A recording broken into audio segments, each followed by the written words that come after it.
Good afternoon again. Welcome to another episode of Spilling Tea. I am your host, Tiffany Daniels. We are going back to that horrible world known as the JRC, but before we do, the disclaimers. If you're unfamiliar with the Stop the Shocks campaign or the campaign against the troubled teen industry, pertinent links are right there in the description box. We have Autistic Hoya's massive archive where we get 99.9% of our receipts in regards to the JRC. We also have in there the article from Neuroclastic, the folks who did the interview with over 800 ABA professionals in regards to the JRC's so-called behavior modification program.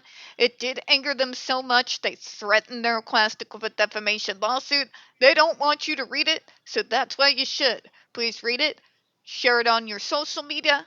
We've got their GoFundMe as well because unlike the JRC, we over here we are broke, poor, but stubborn advocacyville. We do not have access to unlimited money, unlimited resources, or unlimited power. If you can help, that would be perfect. If you can't, if you could share, that would be perfect as well. I know Neuroclastic would appreciate it.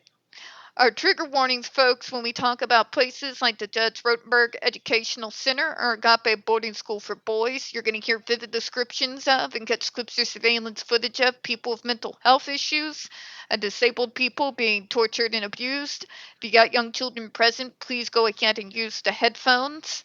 Also, this channel is marked not for kids for a reason. We use profanity and speak on dark subjects, so if your child is 16 and younger and watching this, very obviously parental supervision is advised. Now, a bit of confession time. You guys know that usually I do bulk videos back to back to back to back. And although I've been kind of do that, not really. And the reason why is I've been doing this, folks, for a long time now, coming against these folks since literally 2008. Okay? This particular comment that I'm reading through, this unnecessarily and ungodly long comment that the JRC has produced to send to the open comments for the new proposed FDA ban is just, well, I mean, they do like to deliberately trigger people, don't they? Don't they? Yeah. I can only take so much stupid. That's true. But the worst kind is willful, hostile, bigoted stupid. Okay? Sometimes I have to have a break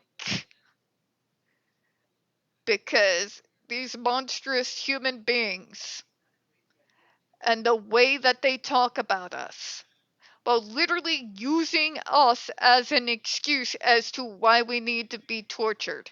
It kind of weighs on anyone's soul. It always is. But this one, I don't know. It seems different. It seems more visceral.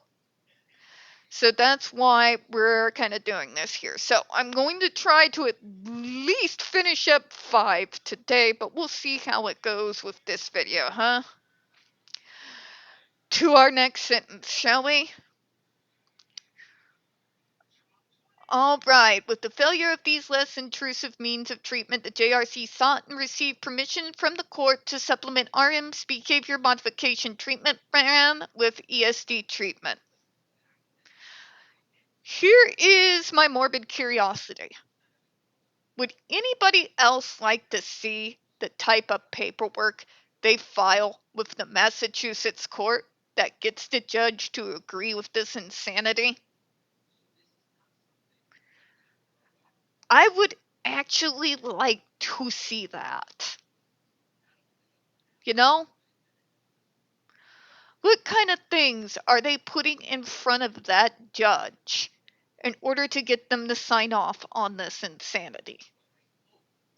Another question I would like to ask is when they do bring this paperwork to the courts and force those poor kids to be in Hannibal Lecter costume against their own will, who are the experts the doctors in the field who the judges are consulting with before they sign off on this insanity? Are they from Massachusetts? Where do they practice medicine? Are they from a clinic? Do they work for one of the major hospitals?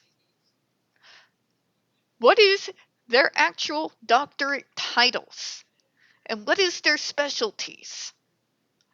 Do they have any actual experience within the realm of positive behavioral reinforcement, person-centered planning, things of this nature? Wouldn't you like to know? I would be awfully curious, considering how monstrous the methods are at the JRC. I think that would be an eye-opening glimpse on how anyone would sign off on this absolutely insane cruelty. Because the way it seems to me, the so-called experts who are acting as consultants with the judges in regards to these poor kids wheeled in there to be put on a court-ordered human shock collar, I feel like those experts probably have their checks signed by the JRC. If there were a way to prove that, if there's even a way we could dig into that, I know that would be the type of information, especially if it could be proven, that a lot of these survivors' lawyers would absolutely just love to have handy. Or if the JRC actually does do the stupid move of seeing through with their threat with Neuroclastic, I've talked to a few of them.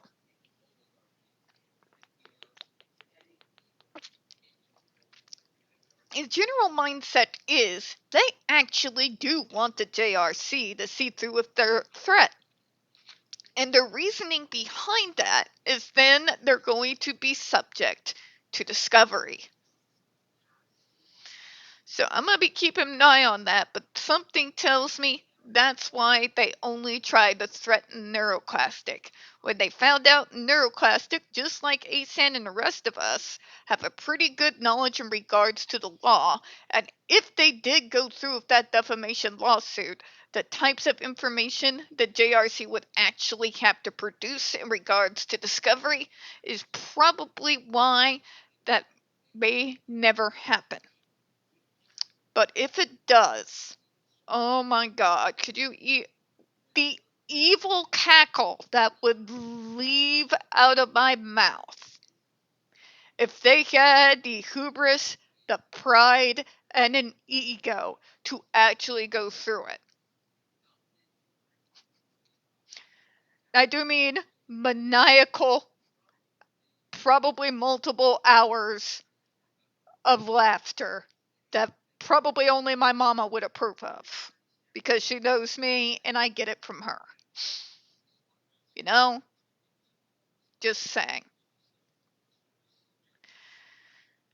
But first, as we tend to do in these matters, there's a few things we're going to repeat like we do nearly every video. First one's going to be this.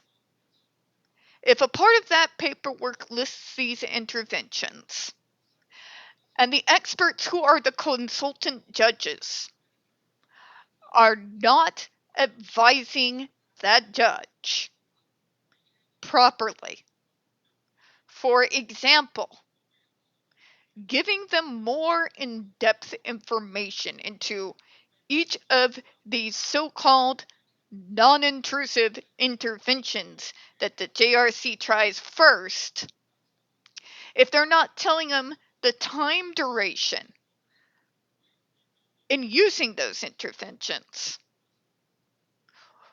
if they're not giving them information to regards, can they actually be considered as non-intrusive or not? If they're not being given clear information in regards to what the JRC means as non-intrusive, as opposed to the rest of the mental health and developmental disabilities field defined non-intrusive interventions. I would just find that very interesting, and there would be a whole lot of judges up to their necks in the shit if they wouldn't be able to provide it, right? Because if we're doing court orders here, you would want specialists, people who are very well versed in the programs that fall underneath the positive behavioral supports umbrella, people who were extremely knowledgeable in regards to what those programs are, what the methodology is, how it's generally applied, their success rates, all the pertinent information that the FDA went through. Are these things that are put before these judges before it is decided upon whether to put these kids on a human shock collar or not? Because I'm going to take conjecture here. My professional opinion is no. They do not. Most court judges have paperwork and backed up cases up to their eyeballs, especially right now because they're still suffering backlog from all the cases put on hold back in 2020.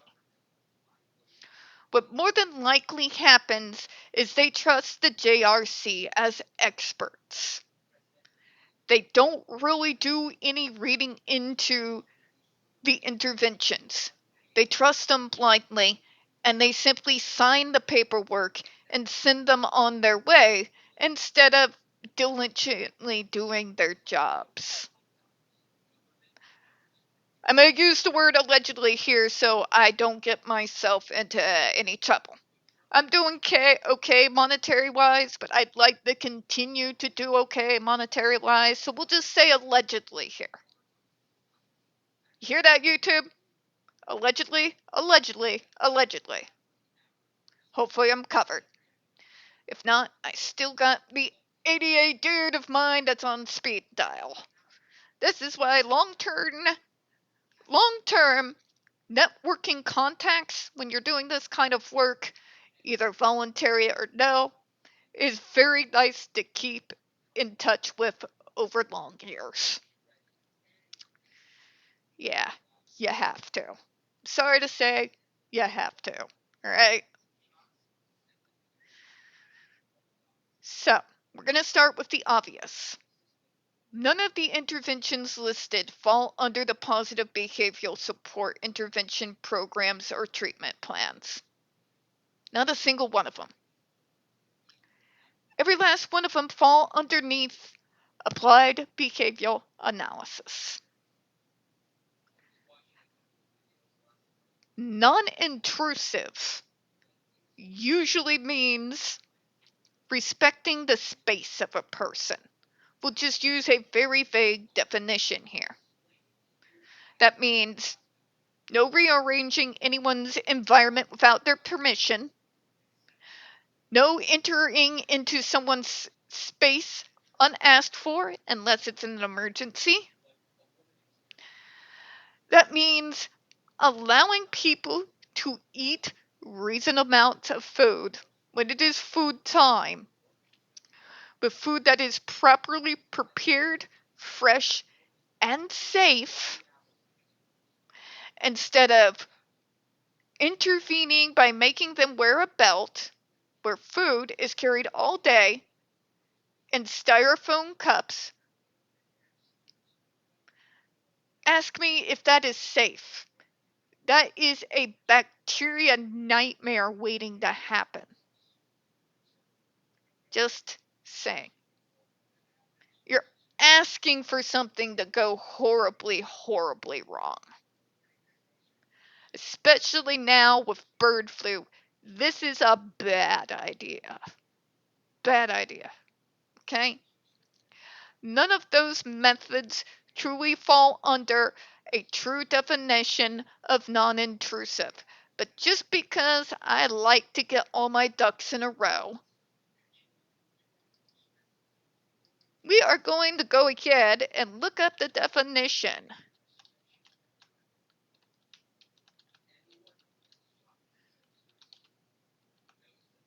Shall we?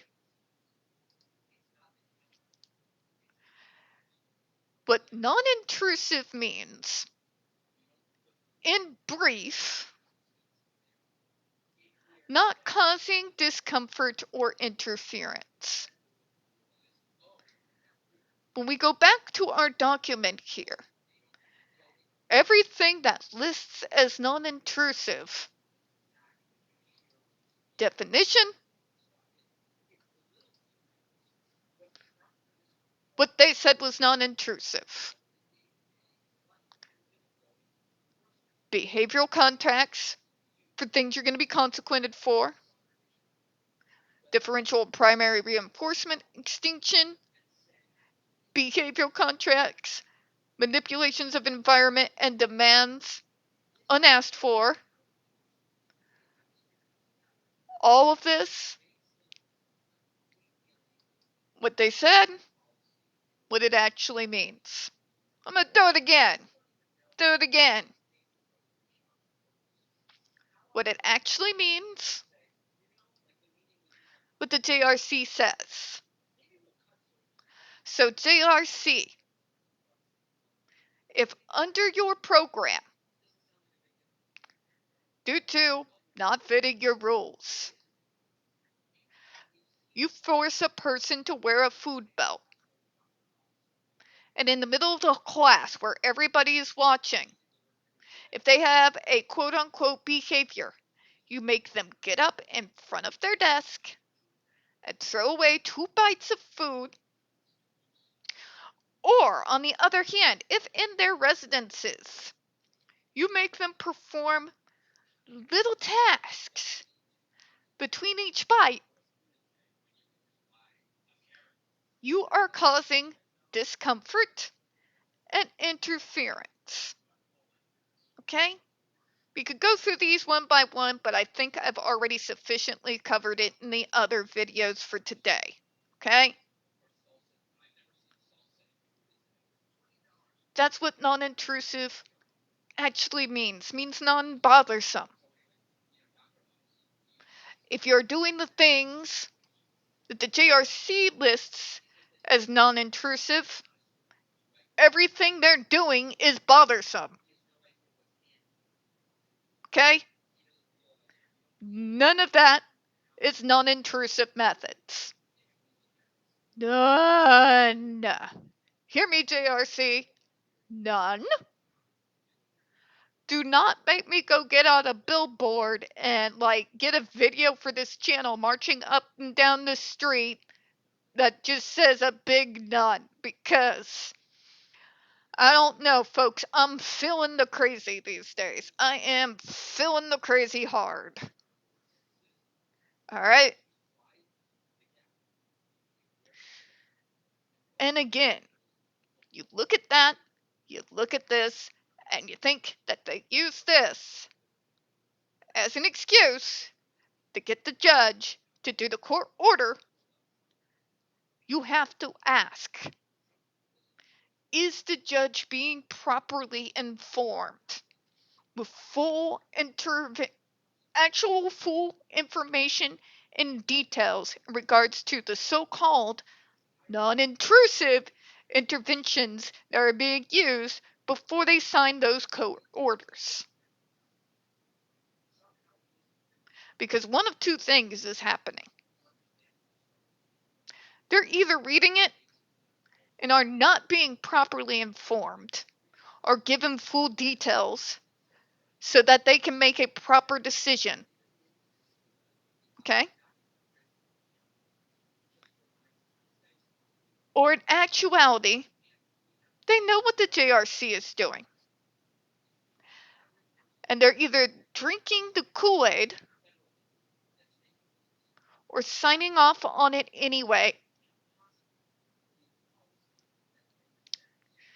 as I said, things under a proper government and country that would have judges being,